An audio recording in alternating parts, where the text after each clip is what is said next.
Praise God. ಯೇಸು ಕ್ರಿಸ್ತನ ಹೆಸರಿನಲ್ಲಿ ನಿಮ್ಮನ್ನು ನಾನು ವಂದಿಸ್ತಾ ಇದ್ದೇನೆ. ಬನ್ನಿ ಸ್ವಲ್ಪ ಹೊತ್ತು ನಾವು ದೇವರ ವಾಕ್ಯವನ್ನು ಧ್ಯಾನ ಮಾಡುವ. ನಿನ್ನ ವಾಕ್ಯದ ಪ್ರವೇಶದಿಂದ ಮೂರ್ಖರಿಗೆ ಬೆಳಕು ಸಿಗುವುದಂತ. ನಿನ್ನ ವಾಕ್ಯ ವಿವರಣೆಯಿಂದ ಯುಕ್ತಿಹೀನರಿಗೆ ಜ್ಞಾನೋದಯದ ಬೆಳಕು. ಇಂಗ್ಲಿಷ್ನಲ್ಲಿರ್ತದೆ, ಎಂಟ್ರೆನ್ಸ್ ಆಫ್ ದೈ word giveth light. Entrance of thy word giveth light and understanding to the simple. Okay, ಬನ್ನಿ ದೇವರ ವಾಕ್ಯ ನೀವು ಎಷ್ಟು ಕೇಳುತ್ತೀರಿ, ಎಲ್ಲಿವರೆಗೆ ಕೇಳಬೇಕಂತ ಹೇಳಿದರೆ ಅದು ನಮ್ಮ ಒಳಗೆ ಬೆಳಕಾಗುವ ತನಕ.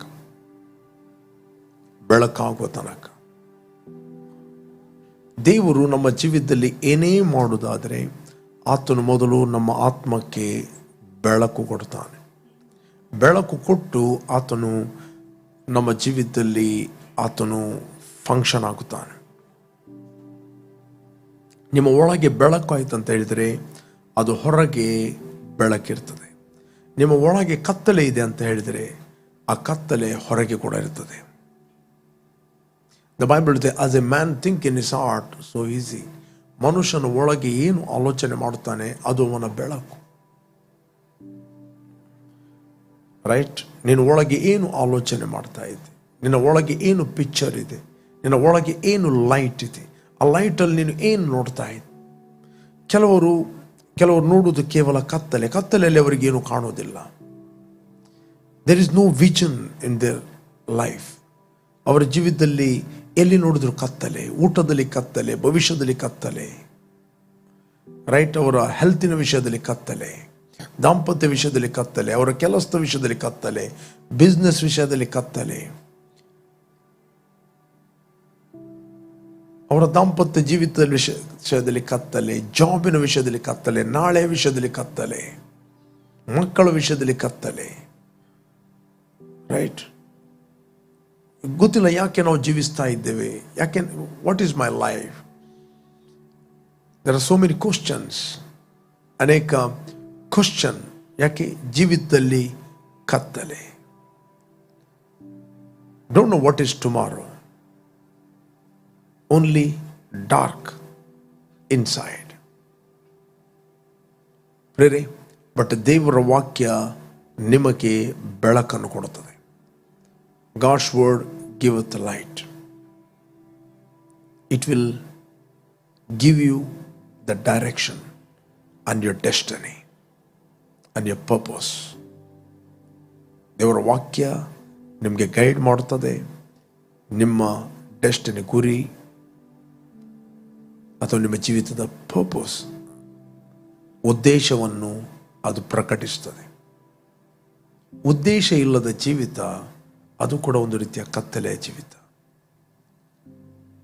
Life living without purpose is darkness. ಯಾರು ನೀವು ವೀಕ್ಷಿಸ್ತಾ ಇದ್ದೀರಿ, ನೀವು ಬಾರ್ನ್ ಅಗೇನ್ ಆಗಿ ಅನೇಕ ವರ್ಷಗಳಾಗಿರ್ಬೋದು, ಅನೇಕ ವರ್ಷಗಳು ನೀವು ಹೊಸದಾಗಿ ಹುಟ್ಟಿದ್ದೀರಿ, ಬಟ್ ನಿಮ್ಮ ಜೀವಿತದಲ್ಲಿ ಉದ್ದೇಶ ಇಲ್ಲ ಅಂತ ಹೇಳಿದರೆ ನಿಮ್ಮ ಜೀವಿತದಲ್ಲಿ ಕತ್ತಲೆ. Without vision people are perish. Okay, without vision people are perish. No vision ಅಂದರೆ ನೋ ದೂರದೃಷ್ಟಿ ಇಲ್ಲ ಮುಂದೆ. ಅದಕ್ಕೋಸ್ಕರ ನಿಮ್ಮ ಪಾಸ್ಟ್ ನಿಮ್ಮನ್ನು ಎಳೆಯುತ್ತದೆ, ಪಾಸ್ಟ್ ಮಿಸ್ಟೇಕ್ ನಿಮ್ಮನ್ನು ಖಂಡಿಸ್ತದೆ, ಪಾಸ್ಟ್ ಮಿಸ್ಟೇಕ್ ನಿಮ್ಮನ್ನು ಸ್ಟಾಪ್ ಮಾಡುತ್ತದೆ. ಅನೇಕರು ತಮ್ಮ ಜೀವಿತದಲ್ಲಿ ಅಲ್ಲೇ ಸ್ಟಕ್ ಆಗಿಬಿಟ್ಟಿದ್ದಾರೆ. ಯಾವಾಗ ದೇವರ ವಾಕ್ಯಕ್ಕೆ ನೀವು ಕಿವಿ ಕೊಡ್ತೀರಿ, ದೇವರು ತನ್ನ ವಾಕ್ಯದ ಮೂಲಕ ನಿಮಗೆ ಕ್ರಿಸ್ತನಲ್ಲಿ ನಿಮ್ಮ ಜೀವಿತದ ಉದ್ದೇಶವನ್ನು ಪ್ರಕಟಿಸ್ತಾನೆ. Praise God. ಯೇಸು ಸ್ವಾಮಿ ಒಂದು ಮಾತು ಹೇಳಿದ, ಇನ್ನು ಮುಂದೆ ಜೀವಿಸುವವರು ತಮಗೋಸ್ಕರ ಜೀವಿಸದೆ ನಮಗೋಸ್ಕರ ಸತ್ತು ಎದ್ದು ಬಂದ ಆತನಿಗೋಸ್ಕರ ಜೀವಿಸಬೇಕೆಂದು ಆತನು ಎಲ್ಲರಿಗೋಸ್ಕರ ಸತ್ತ.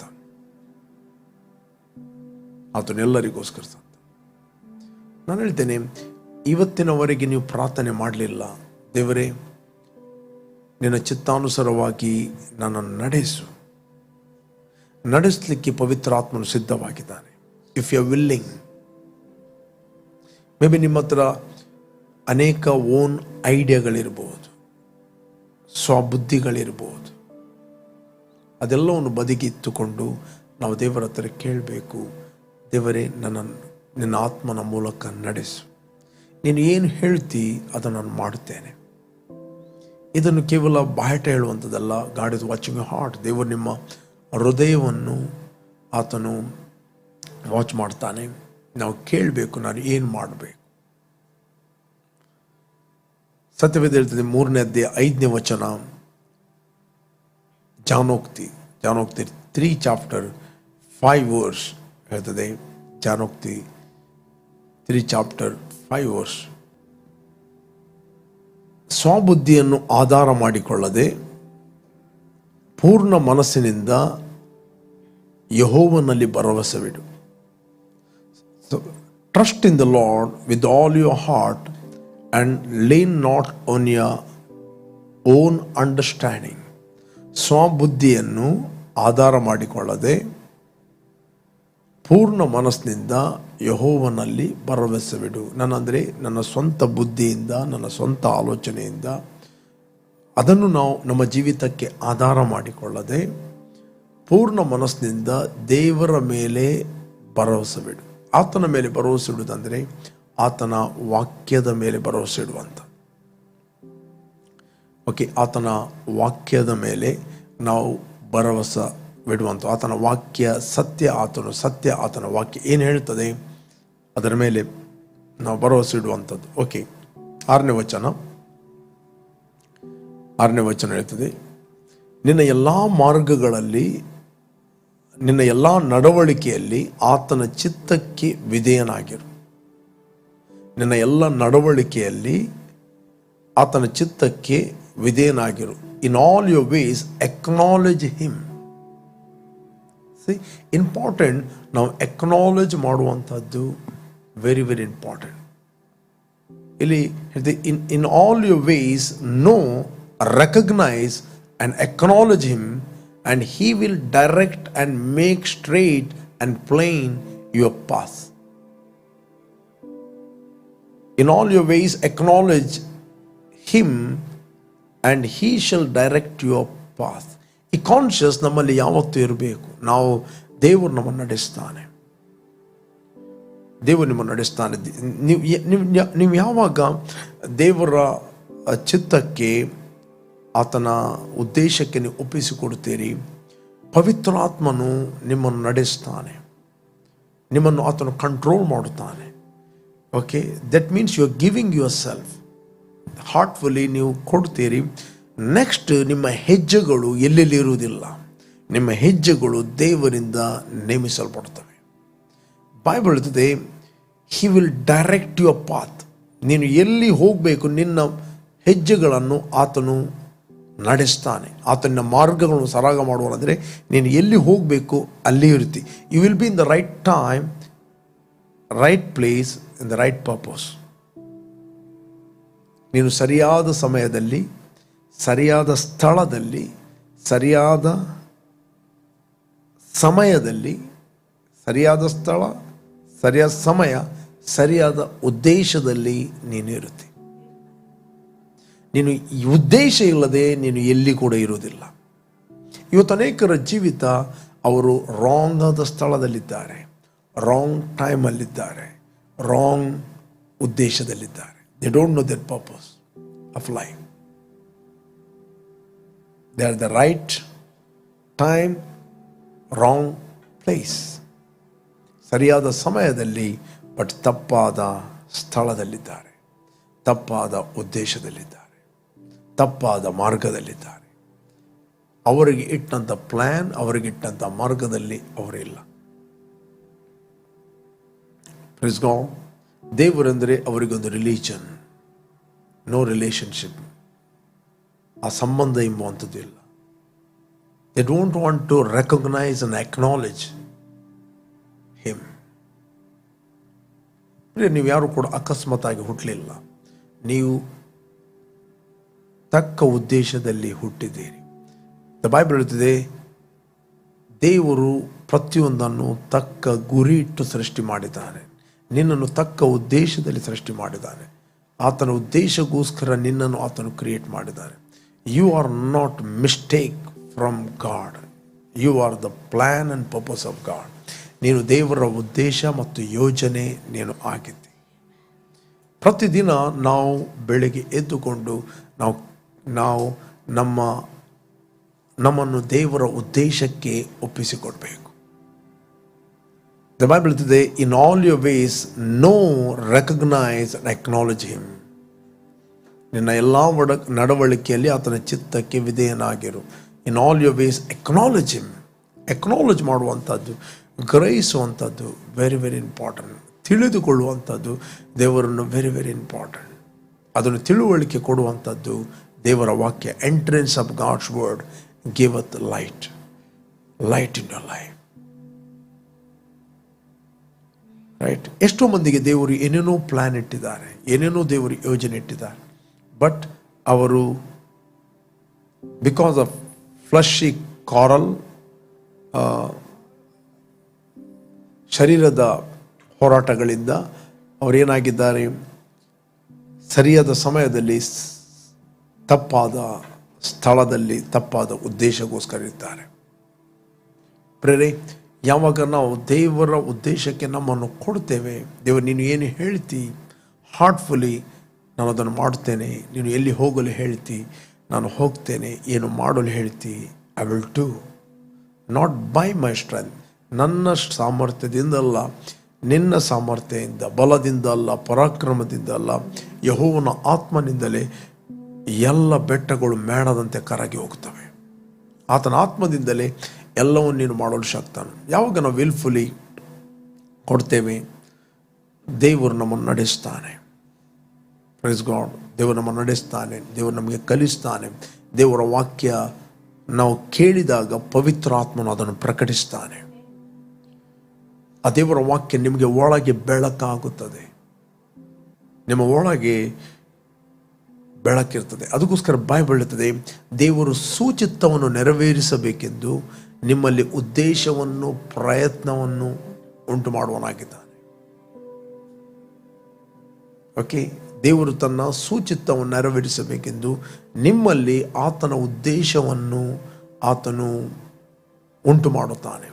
ಆತನ ಥಾಟ್ಸ್ಗಳು ನಿಮ್ಮ ಥಾಟ್ಸ್ಗಳಾಗ್ತವೆ, ಆತನ ಆಲೋಚನೆಗಳು ನಿಮ್ಮ ಆಲೋಚನೆಗಳಾಗ್ತವೆ, ಆತನ ಫೀಲಿಂಗ್ ಅದು ನಿಮ್ಮ ಫೀಲಿಂಗ್ ಆಗ್ತದೆ, ಆತನ ಆಲೋಚನೆ ಅದು ನಿಮ್ಮ ಆಲೋಚನೆ, ಆತನ ಇಮೋಷನ್ ಅದು ನಿಮ್ಮ ಇಮೋಷನ್ ಆಗ್ತದೆ. You moved by God, moved by compassion, moved by love. ನೀವು ದೇವರ ಪ್ರೀತಿಯಲ್ಲಿ ನಡೆಸಲ್ಪಡುತ್ತೀರಿ. You can feel God. ನೀವು ದೇವರನ್ನು ಪವಿತ್ರಾತ್ಮನ ಮೂಲಕ ಅನುಭವಿಸ್ತೀರಿ. You will know that know who you are in Christ. ಕ್ರಿಸ್ತನಲ್ಲಿ ನೀವು ಯಾರಾಗಿದ್ದೀರಿ. ಸಿ, ಇಲ್ಲಿ ದ ಪ್ರಿನ್ಸಿಪಲ್ ಸೇಮ್, ನಿನ್ನ ಎಲ್ಲ ನಡವಳಿಕೆಯಲ್ಲಿ ಆತನ ಚಿತ್ತಕ್ಕೆ ವಿಧೇಯನಾಗಿರು. ಚಿತ್ತಕ್ಕೆ ವಿಧೇಯನಾಗಿರುವುದೇ ಆತನನ್ನು ಅಕ್ನಾಲೇಜ್ ಮಾಡುವುದು, ರೆಕಗ್ನೈಸ್ ಮಾಡುವಂಥದ್ದು. And he will direct and make straight and plain your paths. ದೇವರು ನಿನಗೆ ಎಂಬ ಒಂದು ಸ್ಪಿರಿಚುವಲಿ ರೋಡ್ ಇಟ್ಟಿದ್ದಾನೆ, ಅದರಲ್ಲಿ ನೀನೇ ನಡೆಯಬೇಕು. ಹಳೆ ಒಡಂಬಡಿಕೆಯಲ್ಲಿ ನಾವು ನೋಡ್ತೇವೆ, ಯಾವುದೇ ಒಬ್ಬ ಅರಸ ವಾಕ್ಯಾನುಸಾರವಾಗಿ ನಡೆದ, ದೇವರನ್ನು ಪ್ರೀತಿ ಮಾಡಿದ, ದೇವರ ವಾಕ್ಯದ ಮೂಲಕ ಅಕ್ನಾಲೇಜ್ ಮಾಡಿದ ಆ ಅರಸನಿಗೆ ಒಂದು ಹೆಸರು ಕೊಡಲ್ಪಡ್ತಿರು. ಈತನು ತನ್ನ ಪಿತೃವಾದ ದಾವೀದನ ಮಾರ್ಗದಲ್ಲಿ ನಡೆದು ಯೆಹೋವನಿಗೆ ಮೆಚ್ಚುಗೆಯಾಗಿ ನಡೆದನು ಅಂತ. ಯಾರಾದರೂ ದೇವರ ವಾಕ್ಯಕ್ಕೆ ಅವಿಧೇಯನಾಗಿ ನಡೆದರೆ ಅವನು ಇಸ್ರಾಯೇಲರನ್ನು ಪಾಪಕ್ಕೆ ಪ್ರೇರೇಪಿಸಿದ ನೇಬಾಟನ ಮಗನಾದ ಯಾರೊಬ್ಬಮನ ಮಾರ್ಗದಲ್ಲಿ ನಡೆದು ಯೆಹೋವನಿಗೆ ದ್ರೋಹಿಯಾಗಿ ನಡೆದನು ಅಂತ ವಾಕ್ಯ ಹೇಳ್ತಾರೆ. ಯೆಹೋವನಿಗೆ ದ್ರೋಹಿಯಾಗಿ ನಡೆದನು. ಇಲ್ಲಿ ಬೈಬಲ್ ಹೇಳ್ತದೆ, ನಾವು ಯಾರನ್ನು ಫಾಲೋ ಮಾಡಬೇಕು, ಯಾರನ್ನು ಫಾಲೋ ಮಾಡಬಾರದು ಅಂತ ದೇವರ ವಾಕ್ಯ ಹೇಳ್ತದೆ. ಯಾರು ದೇವರ ವಾಗ್ದಾನಗಳನ್ನು ನಂಬಿಕೊಂಡು ಅದರ ಫಲಗೋಸ್ಕರ ಬಹು ದಿವಸ ತಾಳ್ಮೆಯಲ್ಲಿ ಇದ್ದುಕೊಂಡು ಆ ಫಲವನ್ನು ಹೊಂದಿದಾರೋ ಅವರನ್ನು ಅನುಸರಿಸಿರಿ. Follow them, don't follow every one, don't follow every believer. ಎಲ್ಲರನ್ನು ಫಾಲೋ ಮಾಡಲಿಕ್ಕೆ ಹೇಳಿಲ್ಲ. ಯಾರು ದೇವರ ವಾಗ್ದಾನಗಳನ್ನು ನಂಬಿಕೊಂಡು ಅದರ ಫಲಗೋಸ್ಕರ ಬಹು ದಿವಸ ತಾಳ್ಮೆಯಿಂದ ಇದ್ದುಕೊಂಡು ಆ ಫಲವನ್ನು ಹೊಂದಿದಾರೋ ಅವರನ್ನು ಅನುಸರಿಸಿರಿ. ದಟ್ ಮೀನ್ಸ್ ದಾವೀದನು ದೇವರ ವಾಕ್ಯವನ್ನು ನಂಬಿಕೊಂಡು ಅದರ ಫಲಗೋಸ್ಕರ ತಾಳ್ಮೆಯಿಂದ ಇದ್ದುಕೊಂಡು ನಾವು ನೋಡ್ತೇವೆ ಆ ಫಲವನ್ನು ಹೊಂದಿದನು. ಅದಕ್ಕೆ ಯಾರಾದರೂ ಆ ವಾಕ್ಯವನ್ನು ನಂಬಿಕೊಂಡು ವಾಕ್ಯವನ್ನು ಮೆಡಿಟೇಟ್ ಮಾಡಿದ, ತನ್ನನ್ನು ದೇವರ ಉದ್ದೇಶಕ್ಕೆ ಒಪ್ಪಿಸಿಕೊಟ್ಟ, ಬೈಬಲ್ ಆ ರಾಜನಿಗೆ ಒಂದು ಸರ್ಟಿಫಿಕೇಟ್ ಕೊಡಲ್ಪಡ್ತದೆ. ಈತನು ತನ್ನ ಪಿತೃ ಆದ ದಾವೀದನ ಮಾರ್ಗದಲ್ಲಿ ನಡೆದು ಯೆಹೋವನಿಗೆ ಮೆಚ್ಚುಗೆ ಆಗಿ ನಡೆದ. ಓಕೆ, ಅದರಿಂದ ಬೈಬಲ್ ಹೇಳ್ತದೆ ಇಲ್ಲಿ, ನಿನ್ನ ಎಲ್ಲ ನಡವಳಿಕೆಯಲ್ಲಿ ಆತನ ಚಿತ್ತಕ್ಕೆ ವಿಧೇಯನಾಗಿರು, ಆತನೇ ನಿನ್ನ ಮಾರ್ಗಗಳನ್ನು ಸರಾಗ ಮಾಡೋಣ. ಅನೇಕರ ಮಾರ್ಗಗಳಲ್ಲಿ ಕಲ್ಲುಗಳಿವೆ, ಮುಳ್ಳುಗಳಿವೆ, ಸಂಕಟಗಳಿವೆ. ಸತ್ಯವೇದಲ್ಲಿದೆ, ವಕ್ರ ಬುದ್ಧಿಯುಳ್ಳವನ ಮಾರ್ಗದಲ್ಲಿ ಮುಳ್ಳುಗಳು ಮತ್ತು ಕಲ್ಲುಗಳು ಇದ್ದೇ ಇರುವವು. ಬೇಕಾದರೆ ಓದು 22ನೇ ಅಧ್ಯಾಯ 4ನೇ ವಚನ, ಜಾನೋಕ್ತಿ 22 4ನೇ ವಚನ, 22 4ರಿಂದ ಓದುವ. ಓಕೆ, 5ನೇ ವಚನ ಓದು. ವಕ್ರ ಬುದ್ಧಿಯುಳ್ಳವನ ಮಾರ್ಗದಲ್ಲಿ ಮುಳ್ಳುಗಳು ಉರುಳುಗಳು ತುಂಬಿವೆ, ತನ್ನನ್ನು ರಕ್ಷಿಸಿಕೊಳ್ಳುವನು ಅವುಗಳಿಗೆ ದೂರವಾಗುವನು. ವಕ್ರ ಬುದ್ಧಿ ಅಂದರೆ ದೇವರ ವಾಕ್ಯವನ್ನು ಬಿಟ್ಟು ಸ್ವಬುದ್ಧಿಯಲ್ಲಿ ನಡೆಯುವನು. ಅದಕ್ಕೆ ಬೈಬಲ್ ಸ್ವಬುದ್ಧಿಯನ್ನು ಆಧಾರ ಮಾಡಿಕೊಳ್ಳದೆ ಪೂರ್ಣ ಮನಸ್ಸಿನಿಂದ ಯೆಹೋವನ ಮೇಲೆ ಭರವಸವಿಡು. ನಿನ್ನ ಎಲ್ಲ ನಡವಳಿಕೆಯಲ್ಲಿ, ನಿನ್ನ ಎಲ್ಲ ಆ್ಯಕ್ಷನಲ್ಲಿ ಆತನ ಚಿತ್ತಕ್ಕೆ ವಿಧೇಯನಾಗಿರು. Acknowledge him, know him, recognise him in all your path. Okay, ಇಲ್ಲಿ ಬೈಬಲ್ ಹೇಳ್ತದೆ, those thorns and snares are in the ways of obstinate and willfully, he who guards himself will be far from them. Okay, ವಕ್ರ ಬುದ್ಧಿಯುಳ್ಳವರ ಮಾರ್ಗದಲ್ಲಿ ಮುಳ್ಳುಗಳು ಉರುಳುಗಳು ತುಂಬಿವೆ. ಅನೇಕರ ಜೀವಿತದಲ್ಲಿ ಕಾಣ್ತದೆ greenery, naturally greenery ಕಾಣ್ತದೆ, ಬಟ್ ಸ್ಪಿರಿಚುವಲಿ ಅವರ ಮಾರ್ಗದಲ್ಲಿ ಮುಳ್ಳುಗಳಿದೆ, ಬಲೆಗಳಿವೆ, ಡಿಸೆಪ್ಷನ್ಗಳಿವೆ. ರೈಟ್ ಆದ ಸಮಯದಲ್ಲಿ ರೈಟ್ ಆದ ವ್ಯಕ್ತಿಗಳು ಕನೆಕ್ಟ್ ಆಗುವ ಬದಲು ರಾಂಗ್ ವ್ಯಕ್ತಿಗಳು ಅವರಿಗೆ ಕನೆಕ್ಟ್ ಆಗುತ್ತಾರೆ. ಓಕೆ, ರಾಂಗ್ ವ್ಯಕ್ತಿಗಳು ಕನೆಕ್ಟ್ ಆಗುತ್ತಾರೆ. ಪ್ರಿಯರೇ, ಕೆಲವರು ಒಟ್ಟಿಗೆ ಇದ್ದಾಗ ಅವರು ಪ್ರೊಟೆಕ್ಟ್ ಆಗಿರ್ತಾರೆ. ಫಾರ್ ಎಕ್ಸಾಂಪಲ್, ಅಬ್ರಾಮನ ಒಟ್ಟಿಗೆ ಲೋತ ಇದ್ದ. ಅಬ್ರಾಮನು ಪ್ರಾರ್ಥನೆ ಮಾಡಿದ, ಅಬ್ರಾಮನ ಯಜ್ಞವನ್ನು ಸಮರ್ಪಿಸಿದ. ಬಟ್ ಲೋತನು ಪ್ರಾರ್ಥನೆ ಮಾಡಿದ್ದು ಎಲ್ಲಿ ಕೂಡ ಕಾಣೋದಿಲ್ಲ. ಲೋತನು ಯಜ್ಞ ಸಮರ್ಪಿಸಿದ ಎಲ್ಲಿ ಕೂಡ ಕಾಣೋದಿಲ್ಲ. ಬ್ಲೆಸ್ಸಿಂಗ್ ಇರುವಾಗ ಸೇಮ್ ಬ್ಲೆಸ್ಸಿಂಗ್ ಇಬ್ಬರಿಗೆ ಕೂಡ. ಪ್ರೈಸ್ ಗಾಡ್, ಇಬ್ಬರು ಕೂಡ ಪ್ರಾಸ್ಪರ್ ಆದರು. ಇವನೊಟ್ಟಿಗಿದ್ದ ಲೋತ ಕೂಡ ಪ್ರಾಸ್ಪರ್ ಆದ. ಕಡೆಗೆ ಏನಾಯ್ತಂತ ಹೇಳಿದರೆ, ಅವನ ದನ ಕಾಯುವವರಿಗೆ ಇವನ ದನ ಕಾಯುವವರಿಗೆ ಜಗಳ ಆಯಿತು. ಇವರಿಗೆ ಜಗಳ ಆದ್ದಲ್ಲ, ಅವರಿಗೆ. ರೈಟ್.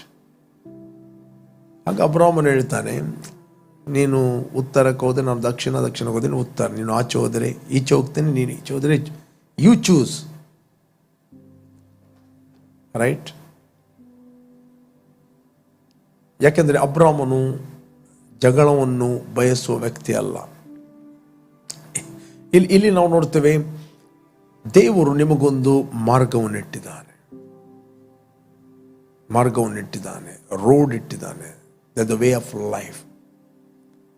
ಓಕೆ, ವಕ್ರ ಬುದ್ಧಿಯುಳ್ಳವನ ಮಾರ್ಗದಲ್ಲಿ ಮುಳ್ಳು ಏನು ಮಾಡುತ್ತೆ ಅಂತ ಹೇಳಿದ್ರೆ, ಯಾವಾಗಲೂ ಲೈಫಲ್ಲಿ ಬೇನೆ ಕೊಡ್ತದೆ. Pain in their life, hurt in their life. ಉರುಳುಗಳು, ಅನೇಕ ಬಲೆಗಳು, ತಪ್ಪಾದ ಸಂಗತಿಗಳು, ತಪ್ಪಾದ ಇನ್ವೆಸ್ಟ್ ಮಾಡುವಂಥದ್ದು. ಇವರು ತುಂಬ ದುಡಿಯುತ್ತಾರೆ, ಸಡನ್ಲಿ ಸೈತಾನ ಒಂದು ತಪ್ಪಾದ ವಂಚಿಸುವ ಬಲೆ ಹಾಕಿ ಎಲ್ಲವನ್ನು ಕದ್ದುಕೊಂಡು ಹೋಗ್ತಾನೆ. ಹೇಗೆ ಉರುಳು ಹಾಕಿ ಪ್ರಾಣಿಯನ್ನು ಹಿಡಿತಾರೆ ಒಬ್ಬ ಬೇಟೆಗಾರ. ಅದೇ ರೀತಿ ಅದಕ್ಕೆ ಬರುತ್ತೆ, ವಕ್ರ ಬುದ್ಧಿಯುಳ್ಳವನ ಮಾರ್ಗದಲ್ಲಿ ಮುಳ್ಳುಗಳು ಉರುಳುಗಳು ತುಂಬಿವೆ, ತನ್ನನ್ನು ರಕ್ಷಿಸಿಕೊಳ್ಳುವನು ಅವುಗಳಿಗೆ ದೂರವಾಗಿರುವನು. Praise God, ದೂರವಾಗಿರುವನು. ಪ್ರೇರೆ, ನಾನು ನಿಮ್ಗೆ ಎನ್ಕರೇಜ್ ಮಾಡುತ್ತೇನೆ, ದೇವರ ವಾಕ್ಯವನ್ನು ಕೇಳ್ರಿ, ನಿಮಗೋಸ್ಕರ ಕೇಳ್ರಿ, ನಿಮಗೋಸ್ಕರ ಕಲಿಯಿರಿ.